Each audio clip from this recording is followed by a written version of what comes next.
সামনে ঈদ। আমি এখন টেলিভিশনে কাজ করি, আমি এখন টিভির কথা বলতে পারি।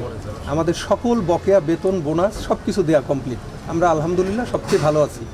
এরকমের হাতে দুই একটা মিডিয়া খুব ভালো আছে, বাকি সবার অবস্থা খুব খারাপ। আপনার কাছে বাংলাদেশের মিডিয়া জগৎ অনেক কিছু প্রত্যাশা করে, আপনি সেই রকমের একজন মন্ত্রী। সবাই যেন বেতন বোনাস পায়, এই জন্য আপনার কি করণীয় আছে বা কি করবেন?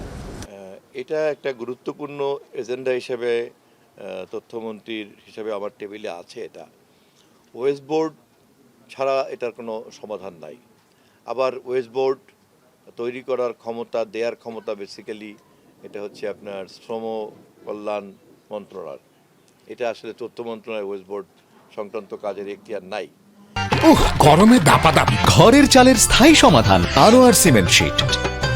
কিন্তু ওয়েস্ট বোর্ডটা সংবাদপত্র জগতে কতটা কাজে লাগছে না, কে কত প্রয়োগ করছে না, এর ফলে সাংবাদিকদের জীবনমান, বেতন কাঠামো, পেশাগত নিরাপত্তা ইত্যাদি জড়িত।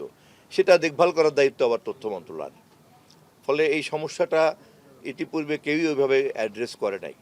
তবে আমি এটা যত জটিলই হোক, আমি চাচ্ছি যে সাংবাদিকতার একটা সম্মানজনক মর্যাদাবান পেশাকে নিশ্চিত করার জন্যই শ্রম কল্যাণ মন্ত্রণালয়ের সঙ্গে কথা বলে ওয়েস্ট বোর্ডের বিষয়টাকে এমন একটা পর্যায়ে নিয়ে আসা যাতে মালিক পক্ষ এবং সাংবাদিক পক্ষের সঙ্গে আলোচনা সাপেক্ষে আমরা একটা গ্রহণযোগ্য জায়গায় আসতে পারি।